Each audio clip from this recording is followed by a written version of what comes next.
Hello. It is 8:44 p.m. on October the 23rd of 2021. And I've been looking for something to share just for a few minutes, and I've come across this.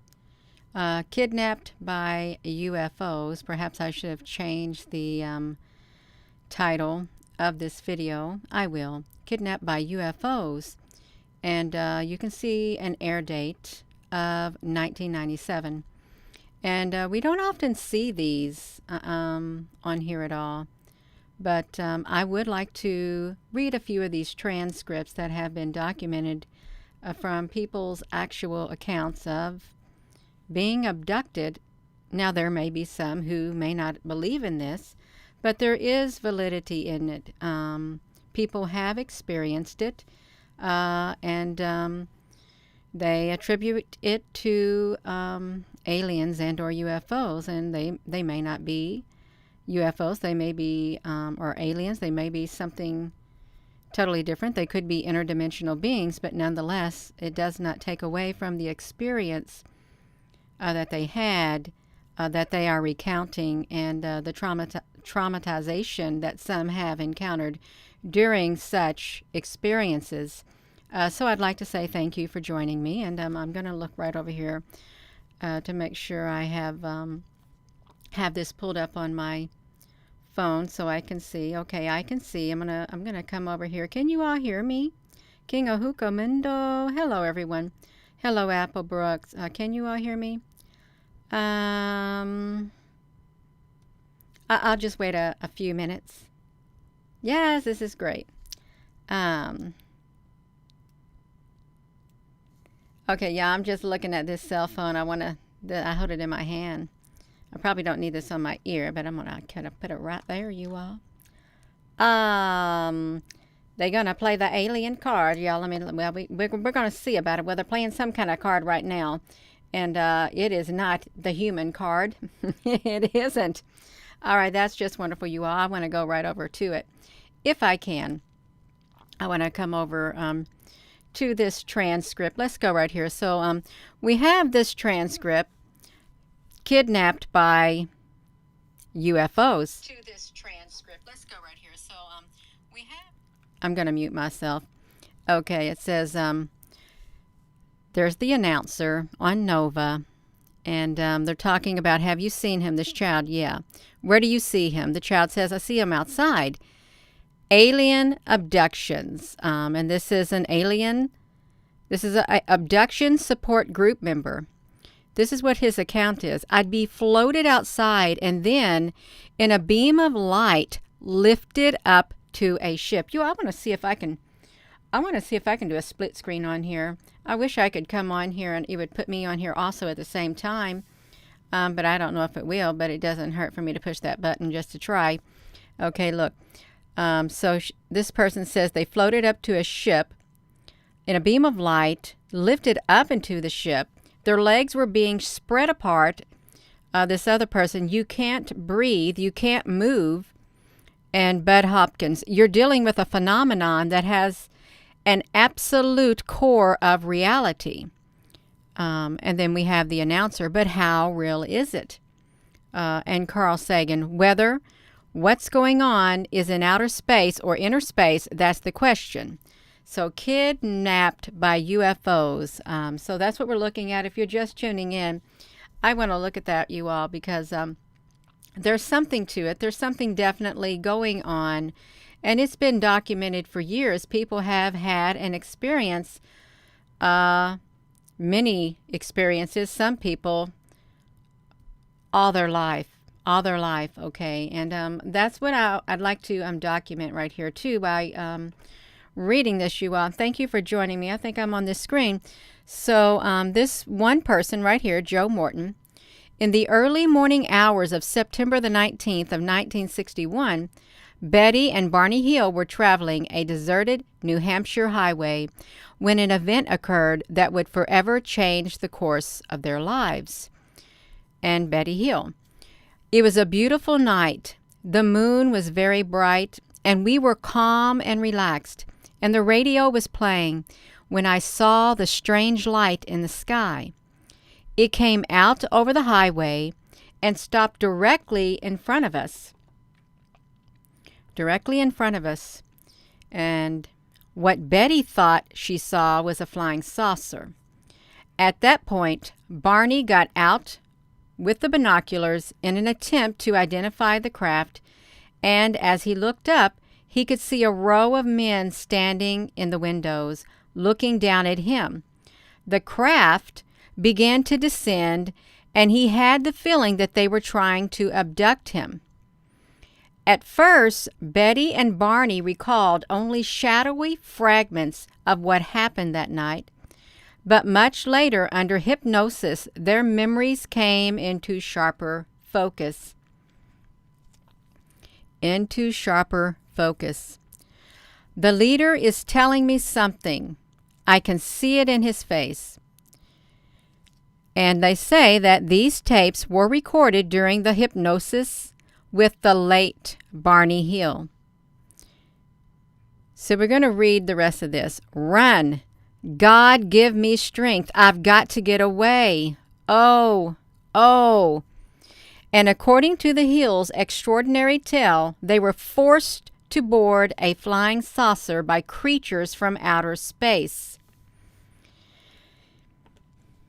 Betty Hill says, as far as we know, we are probably, at least in modern day life, the first ones to have a face-to-face contact with astronauts from another solar system.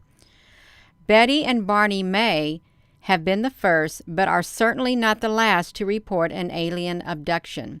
Since that night on a lonely highway 30 years ago, thousands have come forward charging that they too are the victims of UFO kidnapping. And a recent poll suggests that millions of Americans believe them, including author Bud Hopkins.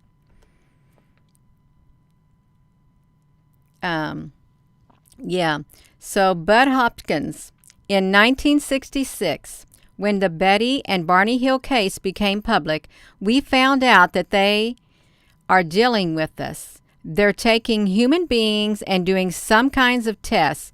Practically all the major themes that have emerged later on in our investigations replicate elements that turned up in the very first case.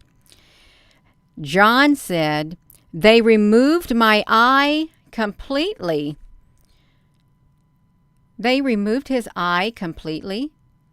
They allowed it to hang off on the right side of my face like this. And there is this probe that they had that came from the ceiling, and they inserted the probe just... That's kind of gross. Bud Hopkins conducts support groups for people who believe they've been abducted. So here they came together to share their stories. So John goes on to say, I was taken to some underwater facility. This thing is a huge dome, an underwater dome. It's like a bubble. There's no girders, no beams, nothing holding this up. It's just this huge bubble. And you could probably fit 15 football fields into this thing. Hopkins has devoted much of the last 2 decades to finding and writing books about cases of alien kidnapping. And Bud Hopkins says, I would assume the high moment we talked about was when you were a little child. This is another person named Sherry. Sherry says, something otherworldly had happened to me. I mean, I was 5 years old and I was lying in the bed. And it was nice and quiet, and then all of a sudden, what I remember is this incredible, I can't think of any of the words to describe it except to say, it was a light show. It was more like a laser show. I mean, it's just the most incredible patterns and colors that, I see them in my mind, but I have no words for them. That's what this woman said. And I hope this is okay. So Bud Hopkins tells her, you started to say how your thing, Sherry, when you were a kid, how you felt the outsider. You felt like an outsider. You felt different. I'd like to say that there's a lot of people, a lot of us, we feel like an outsider. We feel like we're different. I know a lot of you feel that way. I have felt that way off and on my whole entire life. I somewhat still feel that way. I do. So, Joe Morton. Although Bud Hopkins has no formal psychological training, he provides therapeutic services for dozens of so-called abductees, and each year his New York loft, one exclusively a studio for his successful career as an artist, is overrun with calls, letters, and drawings from people describing their own strange encounters with creatures like these. They say that they are very small, frail-looking figures, and all of the power or energy or force or whatever they seem to have really resides in the eyes, because the body is something that has no tensile strength at all. But the eyes are very powerful and controlling. This girl, Denise, says, the most striking physical features are the eyes. I think they're frightening. They're black. They're almost liquidly. That's the first thing that I noticed. And then the skin is white. They look very frail to me, like you could hurt them if you were able to, but you're not able to. There's been people who have seen pictures of people with black eyes, children with black eyes. And here she's describing these extraterrestrials with black eyes that look liquidy. They look liquidy. Let's look at this. So essentially, what always happens, virtually always happens, is the person is paralyzed. They cannot move. They can be in bed at night. So John says, I was taken from my bedroom one night, and I was being carried out of the house. And these beings have the ability to literally walk through walls, doors, and solid objects. I'm sure there are a lot of you who have had encounters where you have literally seen beings walk through the walls, the doors, and the objects. I've spoken to several people who have seen that. And that, to me, would sound like maybe an interdimensional being or something, a being that is able to come in and out of dimensions. They do exist, okay, whether you have not personally experienced it or not. They do exist. There are people who have experienced it. There are people who have seen it. So let's go back to that, you all. So they say that they are approached by small figures, and this is the most terrifying moment in the whole experience for them. So we have Diane here. She's seeing a figure standing at the foot of the bed, and then feeling like my skin was moving, as in a G-force back.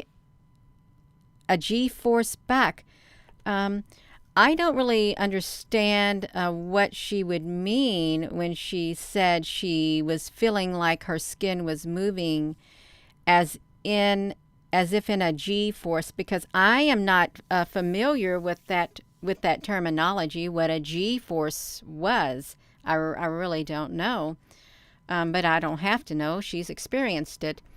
They say they're usually lifted up through some kind of a light beam. And I know this sounds absolutely peculiar, but that's what you get again and again and again. Let's take Peter, for instance. And I hope this is okay with you for me reading this, because I think it's pretty interesting. And if this isn't interesting, by all means, don't watch me. Go to another YouTube channel. So Peter said, I would be floated outside and then in a beam of light lifted up into a ship. And the most striking thing, or the things I remember the most, what I'd consider the examination room, where the floor was like a jet black, like obsidian black. Oh, wow. And then it appeared to be kind of a stainless steel table, very cold, very metallic. And now I remember the stainless steel table. And Carrie says, they probed me anally. They have stuck needles up my nose. They have stuck needles in my eyes, and they have probed my ears. And John says, I remember being subjected to a procedure that involves taking semen. They placed on an operating table. He was immobilized, and I was induced to have an erection. Mind you, there are no sexual feelings or any passion connected with this. It's a very code procedure. Carrie said, I suddenly began to feel something moving inside of me, and then I felt like this thing dropping out of me. Oh my gosh. You all, oh wow. Well, now I shouldn't laugh because I have literally felt the sensation of movement in my lower abdomen, as if there was a baby there on the right side of my body moving. I literally could put my hand there when I was a teenager, and up to a few years ago, I felt as if there was something inside of there moving. And I'm not joking. I'm being serious, you all. I had it all my life since I was a teenager. So she felt this thing dropping out of her. And as I reached down and I had caught this thing in my hand, oh my gosh, it was this fetus of what would seem to be an alien baby, and it came out of me. Oh my gosh, she had this alien baby that came out of her. So is this clearer if I make this bigger for you all to see? I hope it is, you all. I want to make it bigger. Let's make it bigger so you all can see it. We can follow along as we read. Oh my gosh. So yeah, we can do this, you all. We can read about these extraterrestrials, these aliens, the UFOs, the encounters that have been documented. It's okay. We will do it. So, Bud Hopkins. The basic goal seems to be an effort to create a hybrid species, a mix of alien and human genetic structures. Thank you. I wish I would have done it sooner, you all. Okay, alien human genetic structures, or whatever one wants to call it. I know this sounds crazy, and there are all sorts of biological reasons why this seems either impossible or highly unlikely, and yet we get this again and again and again.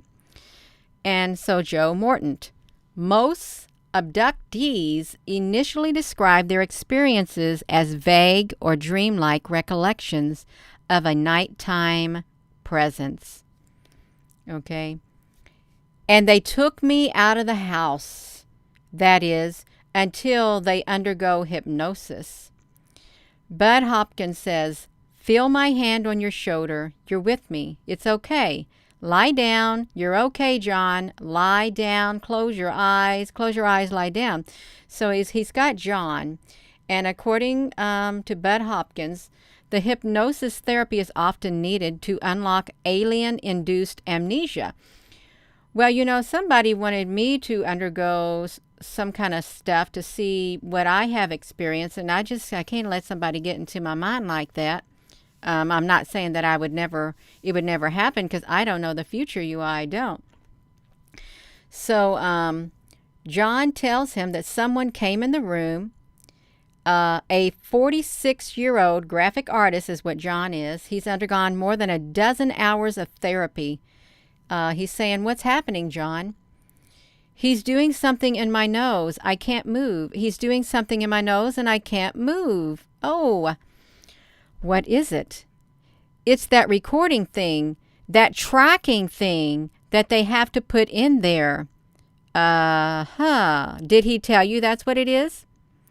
John recalls the aliens implanting a tracking device in his nose, but like other physical evidence, it is never recovered. Instead, the proof offered for abductions is the stories themselves.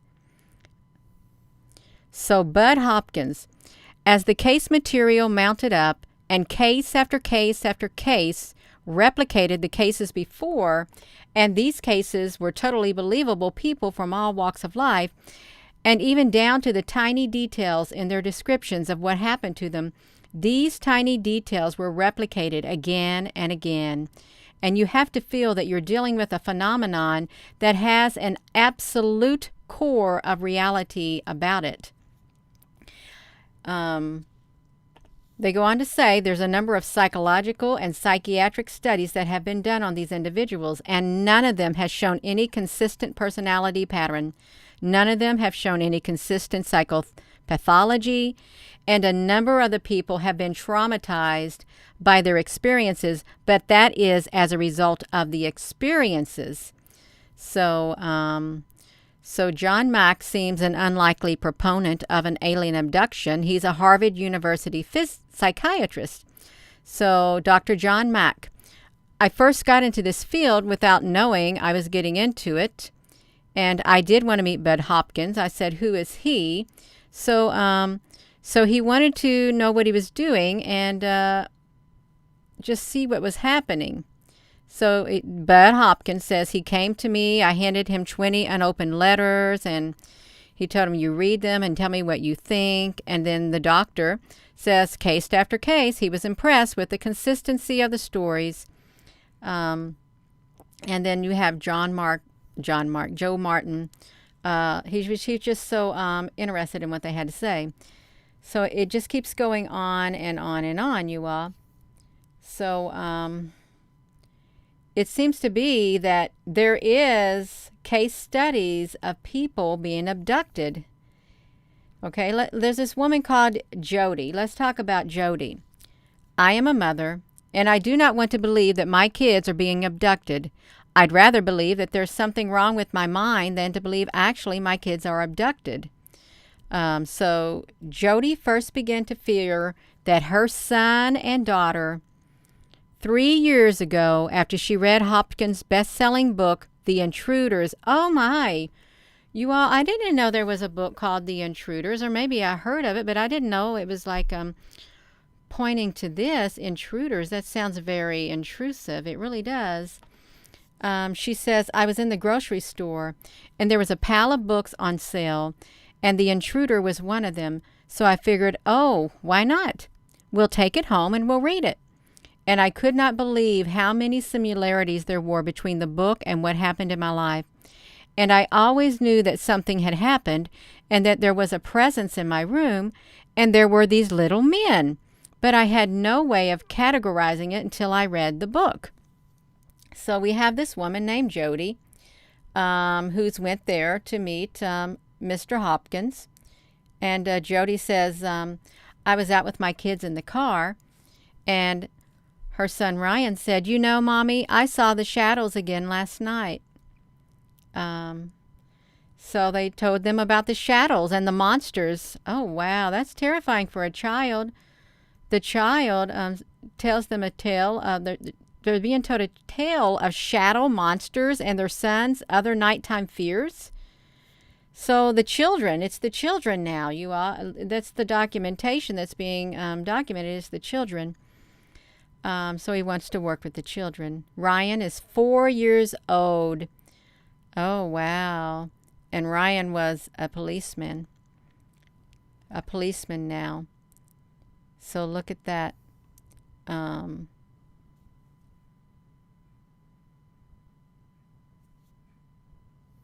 I'm trying to see. You all, do I got this on the screen? I'm supposed to be on the screen, you all. Yeah. So, now we have this woman. I can't tell. Did my screen freeze on me, you all? My video is not. What happened to my video? Oh, okay. We're still here. I couldn't see what was happening. Yeah, so. Oh my gosh. This Bud Hopkins says, "I bet somebody took me." That's right. Saying something like that, putting a reaction on a particular picture in the light. Somebody took me. It might be a coincidence. Of course, it might not mean anything, but it may not. Yeah, so we have Paula. And they ask Paula, "Where do you see him?" She says, "Outside."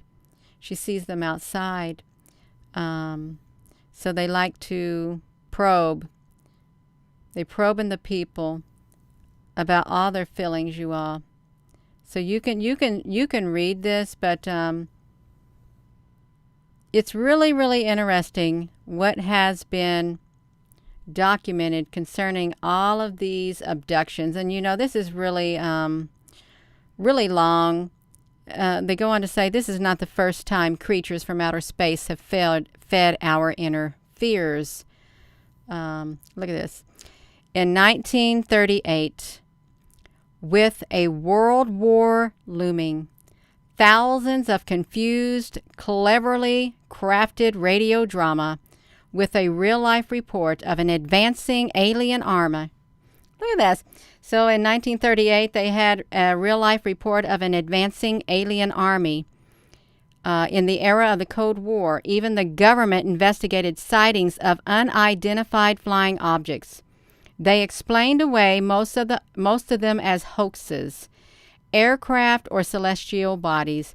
Still, many Americans remained suspicious and asked if UFOs were visiting our planet, who was flying them, and Hollywood provided a fictitious answer. We have come to visit you in peace and with goodwill. That's what they said, you all. So it's pretty interesting. We have people who have telepathic contact from past 8 years with many space people. You can see it right here. Many space people from many areas of space, both inside and outside of this solar system. And they still do today. They claim that they are in contact with beings from other places. This is it's really interesting. But I'm not going to keep you all on here much longer. I'm not actually going to be hopping off of here because it gets a little long, you all. It gets a little long to read. And reading makes me tired, and I don't want to fall asleep on here while I'm trying to read to you all. I don't. But I want to thank you all for joining me, and I hope that wasn't too much for you. I don't know how long I've been on here. I want to see how long I've been on here. That's all right, you all. Yeah, the war of the worlds. And was 1938, that wasn't the Roswell incident, was it, in 1938 or something like that? Because I can't remember when the I can't even say it. The Roswell. Yeah, it's a tongue twister for me tonight. Roswell. Let me do this. Roswell incident is what I can do. No, that's 1947. You all, that's 1947, the Roswell incident. I was trying to call it something else. What I was. Look at that. RAAF captures a flying saucer on a ranch in Roswell region.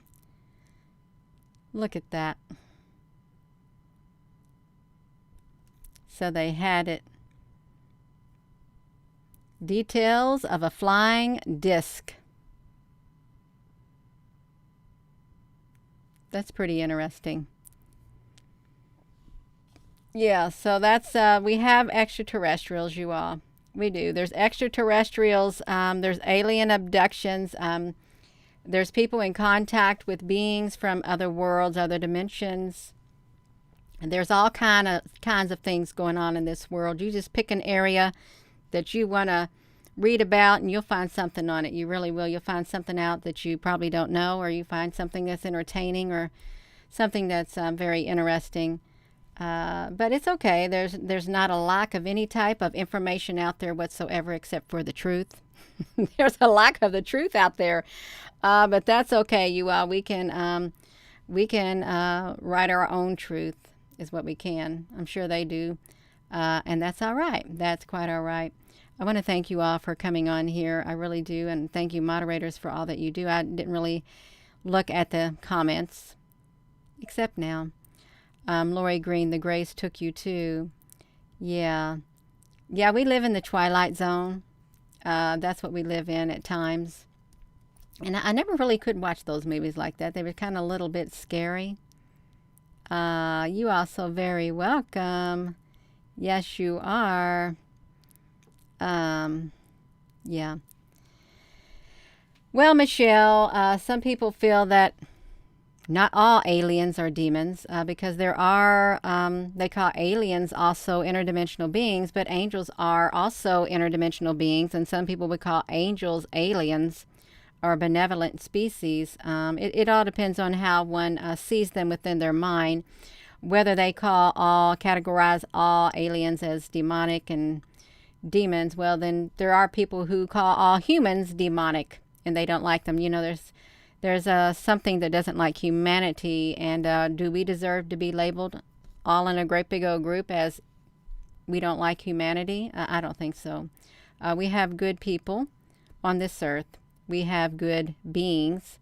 There are good interdimensional beings. There are. And there are bad ones. Well, let's just tell it how it is. Okay? We're going to tell it how it is. There's good and bad in this world. Okay? And it's all right. We both live in the world together. And is it fun? Not at times. It's not. It's like as iron sharpens iron, then one man sharpens another. That's how you have to look at it. Yeah. Well, I'm going to go, you all. Thank you so much for joining. And with that being said, hello, wherever you are in any part of the world. Hello, from my heart to yours. Love you. I noticed the last 2 times I was on here, when I said hello from my heart to yours, I didn't say love you. And I thought, what happened? Did somebody keep me from saying that? I guess I got caught up in the video. But yeah, I do love you. And thank you all so much for joining me. I hope you have a wonderful, wonderful evening. I really do. Yeah. You're also welcome. Yeah. Have a wonderful day, you all. Wonderful morning, wonderful evening, wonderful night. Thank you once again for joining me.